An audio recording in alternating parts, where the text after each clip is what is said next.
C'est l'ouverture de l'édition de ce mercredi sur A12. Voici le sommaire de ce journal. Le monde entier s'interroge sur l'origine des missiles tombés hier dans la localité de Pcherevodo en territoire polonais. Joe Biden lui préfère se montrer prudent. C'est officiel depuis hier mardi, Donald Trump est candidat à la présidentielle de 2024 aux États-Unis. L'ex-président l'a annoncé lors de meeting en Floride. Et l'équipe de France qui part au Qatar amputée d'un autre atout offensif. Le sociétaire de Leipzig, Christopher Nkunku, souffre d'une entorse au genou. Déluge de feu sur l'Ukraine. Selon Kiev, ce sont entre 85 et 100 missiles russes qui ont visé des infrastructures énergétiques et des centres urbains ce mardi.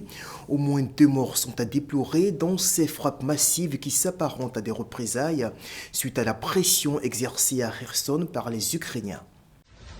La Russie bombarde de nouveau l'Ukraine. La capitale Kiev et plusieurs villes ont été touchées mardi par de nouvelles frappes russes qui ciblent essentiellement les infrastructures énergétiques du pays. D'après l'armée de l'air ukrainienne, Moscou aurait lancé plus de 100 missiles sur le territoire ukrainien. Selon le maire de Kiev, 2 immeubles résidentiels auraient été touchés et le corps d'une personne décédée aurait été retrouvé dans les décombres. En dehors de la capitale, les frappes russes ont touché des infrastructures essentielles dans plusieurs villes et localités, dont Kharkiv et Lviv, provoquant également des coupures d'électricité. Dans un tweet publié dans la journée, le ministre ukrainien des Affaires étrangères a accusé Moscou de recourir à la terreur pour contrer l'élan ukrainien. De son côté, le président Volodymyr Zelensky a réagi en affirmant que la Russie n'atteindra pas son objectif. Le bruit assourdissant des bombes contrastait ce mardi avec le calme qui régnait dans la ville de Novakharovka, dans la région de Kherson. Signe des difficultés des Russes sur le terrain, les autorités d'occupation ont dû abandonner cette ville située sur la rive gauche du Dniepr. Les bombardements de la Russie interviennent quelques jours après le retrait des forces russes du nord de la région de Kherson. La reconquête de la ville de Kherson, la seule capitale régionale dont les troupes de Moscou avaient pu prendre le contrôle, a porté un coup important à l'offensive de Vladimir Poutine. Lundi, lors de sa visite à Kherson, le président ukrainien avait déclaré que la libération de la ville était le début de la fin de la guerre. Qui de l'Ukraine ou de la Russie est l'auteur des tirs de 2 missiles qui ont atteint hier mardi le bourg polonais de Pcherevodo? Difficile à ce stade de déterminer l'origine exacte de cette bavure qui a fait 2 morts. Selon les autorités polonaises, il s'agit bien d'un missile de fabrication russe, ce qui n'induit pas forcément la responsabilité de Moscou. L'OTAN a fermement condamné cet incident. Pour les autorités polonaises, c'est bien un missile de fabrication russe qui a tué mardi en fin de journée 2 personnes sur son territoire, à proximité de la frontière avec l'Ukraine. Reste à déterminer qui a tiré ce missile. Selon le président américain, il est improbable qu'il ait été lancé depuis la Russie, d'autant que les Ukrainiens utilisent aussi des munitions de fabrication russe. Le missile est tombé en plein champ sur la petite commune de Pcherevodo, au sud-est du pays. C'est la première fois dans le conflit entre la Russie et l'Ukraine que des armes russes semblent s'abattre sur un pays de l'OTAN. Dans la nuit, le Premier ministre polonais Mateusz Morawiecki a appelé les Polonais à garder leur calme. Tant que les faits n'auront pas été établis, le président polonais a déclaré de son côté que l'incident pourrait être isolé. En attendant, le Conseil de défense polonais qui s'est réuni en urgence mardi soir a décrété l'état d'alerte renforcé. Les précisions du porte-parole du gouvernement polonais. En lien avec la situation actuelle que nous avions prévue, des procédures ont été mises en œuvre, notamment, entre autres, nous venons de décider d'augmenter la préparation de certaines unités de combat et d'autres services en uniforme dans notre pays. De son côté, le ministère russe de la Défense a qualifié cette affaire de provocation. Il a fermement démenti que la Russie soit à l'origine de toute frappe sur des cibles près de la frontière ukraino-polonaise et a critiqué les photos des dommages qui n'ont rien à voir, selon lui, avec des armes russes. Face à la gravité de la situation, les ambassadeurs de l'OTAN doivent se réunir ce mercredi à la demande de la Pologne sur la base de l'article 4 de l'Alliance. L'article 4 permet aux membres de soulever des questions liées à leur sécurité. L'article 5 prévoit quant à lui qu'une attaque armée contre un membre de l'OTAN est une attaque contre tous les membres de l'Alliance. Le chef de l'État américain Joe Biden qui lui préfère également se montrer prudent, très prudent. Selon le locataire de la Maison-Blanche, seul l'aboutissement de l'enquête permettra de déterminer avec précision la provenance du tir, même s'il estime qu'au vu de la trajectoire du missile, il semble peu probable qu'il ait été tiré depuis la Russie. Thanks for being here. As you saw, I just met with the leaders of NATO and the G7 and talked about the latest events in Europe. And I briefed them on my discussions with President Duda of Poland, as well as NATO Secretary General Stoltenberg. And we agreed to support Poland's investigation into the explosion in rural Poland near the Ukrainian border. And I'm going to make sure we figure out exactly what happened. Our sympathy goes out to apparently 2 people were killed. And then we're going to collectively determine our next step as we investigate and proceed. There was total unanimity among the folks at the table. And we also discussed the latest series of Russian missile attacks, which are continuing the brutality and inhumanity that they've demonstrated throughout this war against Ukrainian cities and civilian infrastructures. And they've been totally unconscionable, what they're doing. Totally unconscionable. And the moment when the world had come together at the G20 to urge de-escalation, Russia continues to, has chosen to escalate in Ukraine while we're meeting. I mean, there were scores and scores of attacks, missile attacks into western Ukraine. We support Ukraine fully in this moment, and we have since the start of this conflict, we're going to continue to do whatever it takes to give them the capacity to defend themselves. Mr. President, is it too early to say whether this missile was fired from Russia? There is preliminary information that contests that. I don't want to say that till we completely investigate, but it is. It's unlikely in the minds of the trajectory that it was fired from Russia, but we'll see. We'll see. Unlikely, sir. Mr. President, is Poland suggested in... L'ex-locataire de la Maison-Blanche, Donald Trump, a annoncé hier mardi sa candidature pour la présidentielle 2024 aux États-Unis, mais sur son chemin pourrait se dresser de grosses adversités internes, au premier rang desquelles l'actuel gouverneur républicain de Floride, Ron DeSantis. Mieux que les 55% fixés en 1990, l'Europe projette de rehausser ses ambitions de réduction d'émissions de gaz à effet de serre. L'annonce a été faite ce mardi par le vice-président de la Commission européenne, Frans Timmermans, qui parle désormais d'un engagement à 57%. C'était lors de son intervention à la tribune de la COP27 à Sharm el-Sheikh en Égypte. Cela était prévisible, la Côte d'Ivoire a annoncé hier mardi le retrait de son contingent déployé au Mali dans le cadre des opérations de maintien de la paix des Nations Unies. Ce retrait, qui devrait se faire de façon progressive jusqu'à août 2023, intervient sur fond d'impasse autour du sort des 46 soldats ivoiriens encore incarcérés au Mali. Après la Grande-Bretagne, c'est au tour de la Côte d'Ivoire d'annoncer le retrait de ses troupes au sein de la mission de la paix de l'ONU au Mali. Ce mardi, Abidjan a indiqué le retrait progressif de ses éléments présents au sein de la MINUSMA d'ici août 2023. Aucune raison officielle n'a été communiquée, mais cette décision intervient sur fond de tensions diplomatiques entre les deux nations ouest-africaines, notamment depuis l'arrestation en juillet dernier de 49 militaires ivoiriens à Bamako. Les quelques 650 éléments composant le contingent ivoirien au sein de la MINUSMA seront donc retirés d'ici août 2023 pour être redéployés selon les besoins des Nations Unies.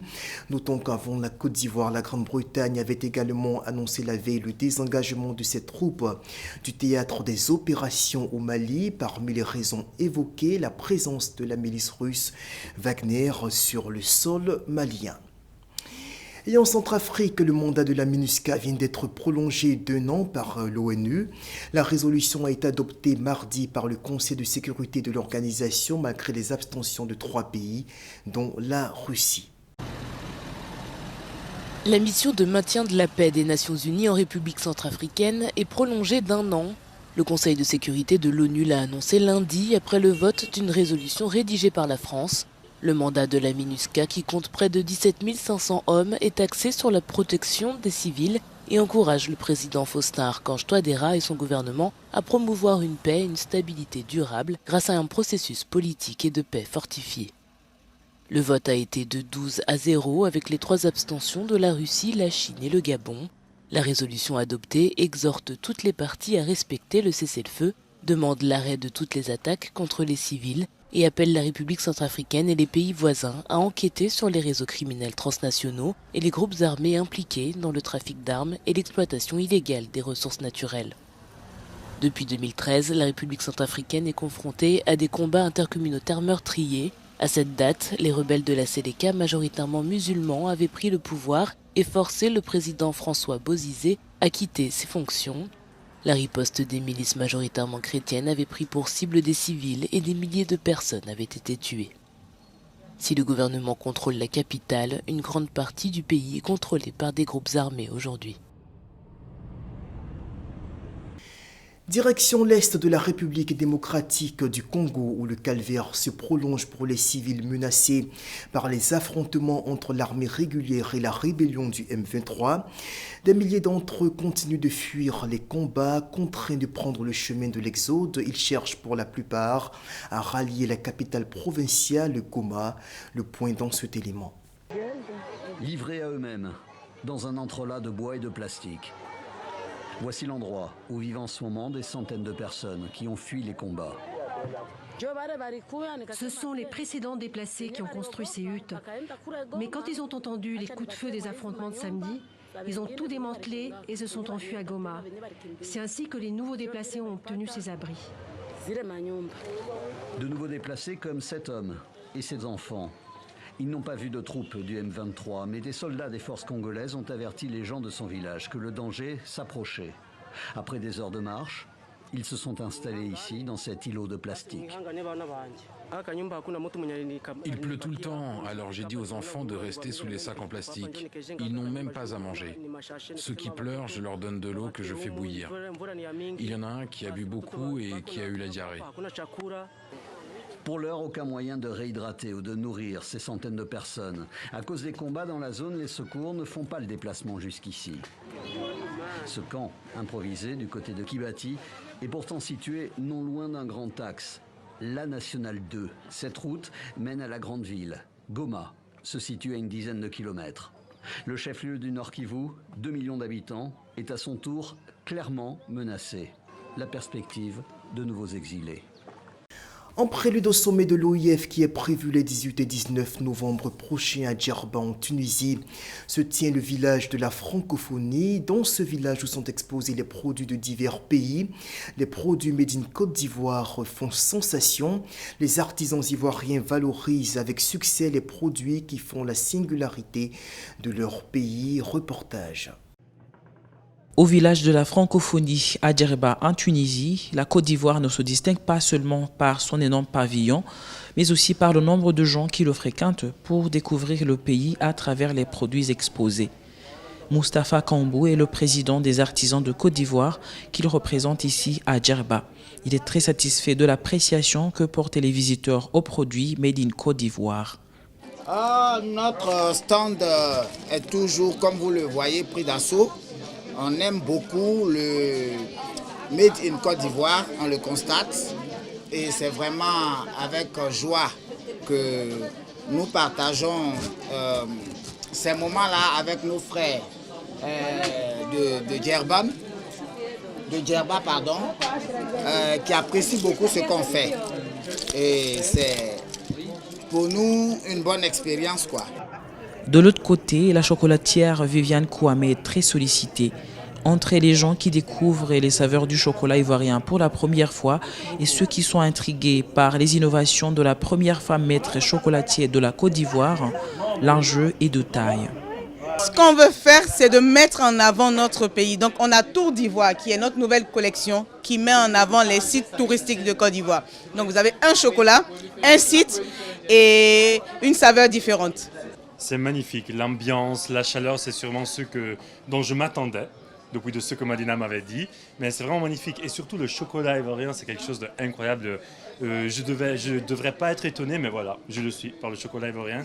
Et surtout par le chocolat à la tchéké, dont j'avais jamais entendu parler. Exactement, ça a été une grosse découverte pour moi qui suis ivoirienne, aussi pour Federico, parce que la tchéké, c'est le plat national, c'est le plat de tous les bons Ivoiriens. Donc, à tchéké plus chocolat, je pense que c'est une très très très belle découverte. Et j'invite tout le monde évidemment à le consommer. C'est fait par une Ivoirienne, par une femme, et je pense que ça doit s'encourager. Porter une partie de la Côte d'Ivoire avec soi pour leurs clients, c'est le pari réussi à Djerba par ses représentants du pays du cacao, une belle expérience de partage du Made in Africa dans l'espace francophone. Dans l'actualité sportive, nous vous proposons de suivre à présent cet élément de la rédaction d'Africa 24 sur les matchs de poule de la CAN féminine de handball qui se déroule à Dakar au Sénégal. Voici les équipes qualifiées pour la suite de la compétition. Une démonstration pleine d'autorité. Le Sénégal, pays hôte de la compétition, a été battu ce lundi 14 novembre par le Cameroun, 27-28. L'équipe du Sénégal a fait cavalier seul contre une équipe camerounaise très expérimentée qui s'est emparée à la tête du groupe C. Menés 16-18 à la mi-temps, les Sénégalais sont progressivement revenus dans le match en début de seconde période. La rencontre bascule ensuite à 19 partout lorsque les Lions de la Teranga sont galvanisés par les supporters. Malgré la pression du public, les Camerounaises ont contrôlé le match jusqu'au sifflet final, score 27-28. Pour moi, le fait de rencontrer le Sénégal, c'était un plus pour mon équipe. Pourquoi ? Parce que je pense qu'on a vraiment travaillé tous en équipe. On s'est beaucoup aidés, on a beaucoup communiqué avec les coachs.